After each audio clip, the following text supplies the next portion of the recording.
रामायण क्या है? एक रात की बात है। माता कौशल्या जी को सोते में अपने महल की छत पर किसी के चलने की आहट सुनाई दी। नींद खुल गई। पूछा कौन है? मालूम पड़ा श्रुतकीर्ति जी, सबसे छोटी बहू, शत्रुघ्न जी की पत्नी। माता कौशल्या जी ने उन्हें नीचे बुलाया। श्रुतकीर्ति जी आई, चरणों में प्रणाम कर खड़ी रह गईं।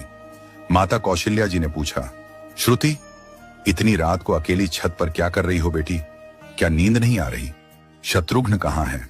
श्रुति कीर्ति की आंखें भर आईं, मां की छाती से चिपटी, गोद में सिमट गईं। बोली, मां, उन्हें तो देखे हुए 13 वर्ष हो गए। उफ! कौशल्या जी का हृदय कांप कर झटपटा गया। तुरंत आवाज लगाई। सेवक दौड़े आए। आधी रात ही पालकी तैयार हुई।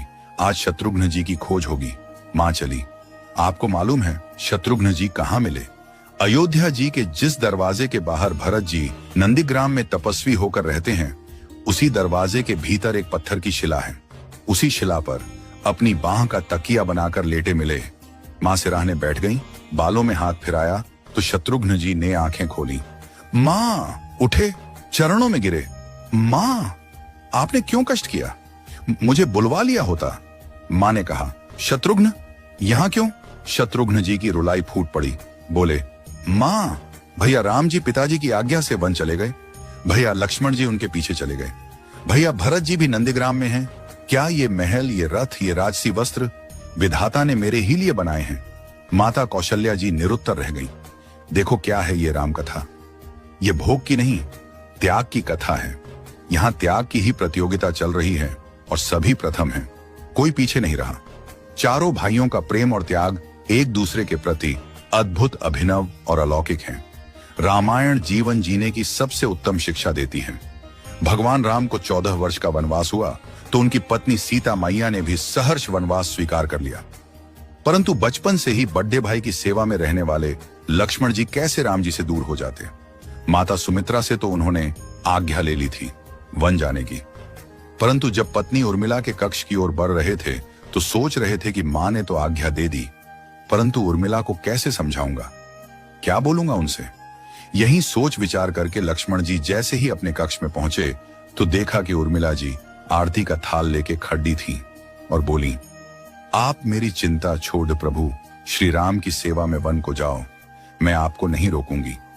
मेरे कारण आपकी सेवा में कोई बाधा ना आए, इसलिए साथ जाने की जिद भी नहीं करूंगी।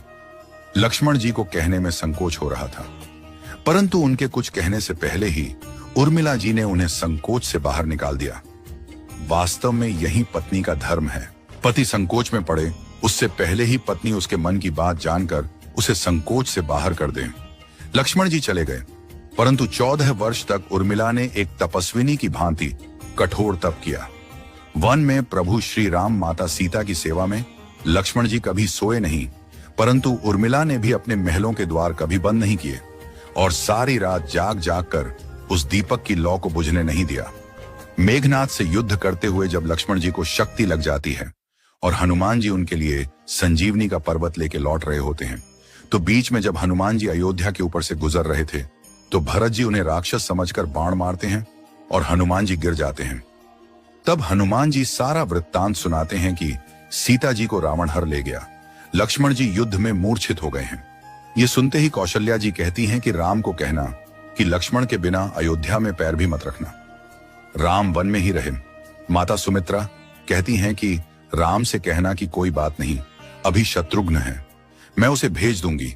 मेरे दोनों पुत्र राम सेवा के लिए ही तो जन्मे हैं। माताओं का प्रेम देखकर हनुमान जी की आंखों से अश्रुधारा बह रही थी, परंतु जब उन्होंने उर्मिला जी को देखा तो सोचने लगे कि यह क्यों एकदम शांत और प्रसन्न खड़ी है। क्या इन्हें अपनी पति के प्राणों की कोई चिंता नहीं? हनुमान जी पूछते हैं, देवी, आपकी प्रसन्नता का कारण क्या है? आपके पति के प्राण संकट में हैं। सूर्य उदित होते ही सूर्य कुल का दीपक बुझ जाएगा। उर्मिला जी का उत्तर सुनकर तीनों लोकों का कोई भी प्राणी उनकी वंदना किए बिना नहीं रह पाएगा। उर्मिला बोली, मेरा दीपक संकट में नहीं है, वो बुझ ही नहीं सकता। रही सूर्योदय की बात, तो आप चाहें तो कुछ दिन अयोध्या में विश्राम कर लीजिए, क्योंकि आपके वहां पहुंचे बिना सूर्य उदित हो ही नहीं सकता। आपने कहा कि प्रभु श्री राम मेरे पति को अपनी गोद में लेकर बैठे हैं। जो योगेश्वर प्रभु श्री राम की गोदी में लेटा हो, काल उसे छू भी नहीं सकता।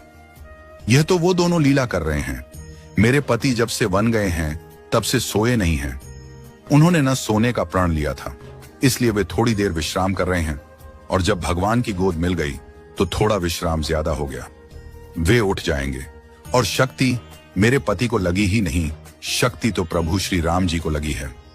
मेरे पति की हर श्वास में राम है, हर धड़कन में राम, उनके रोम रोम में राम है, उनके खून की बूंद बूंद में राम है। और जब उनके शरीर और आत्मा में ही सिर्फ राम है तो शक्ति राम जी को ही लगी, दर्द राम जी को ही हो रहा। इसलिए हनुमान जी आप निश्चिंत होके जाए, सूर्य उदित नहीं होगा। राम राज्य की नींव जनक जी की बेटियां ही थीं, कभी सीता तो कभी उर्मिला। भगवान राम ने तो केवल राम राज्य का कलश स्थापित किया, परंतु वास्तव में राम राज्य इन सब के प्रेम, त्याग, समर्पण और बलिदान से ही आया। जिस मनुष्य में प्रेम, त्याग, समर्पण की भावना हो, उस मनुष्य में राम ही बसता है। कभी समय मिले तो अपने वेद, पुराण, गीता, रामायण को पढ़ने और समझने का प्रयास कीजिएगा। जीवन को एक अलग नजरिए से देखने और जीने का सोर मिलेगा। लक्ष्मण सा भाई हो, कौशल्या माई हो, स्वामी तुम जैसा मेरा रघुराय हो, नगरी हो अयोध्या सी, रघुकुल सा घराना हो, चरण हो राघव के जहां मेरा ठिकाना हो त्याग भरत जैसा, सीता सी नारी हो, लवकुश के जैसी संतान हमारी हो, श्रद्धा हो श्रवण जैसी, सबरी सी भक्ति हो, हनुमत के जैसी निष्ठा और शक्ति हो। ये रामायण है, पुण्य कथा श्री राम की। जय जय श्री राम।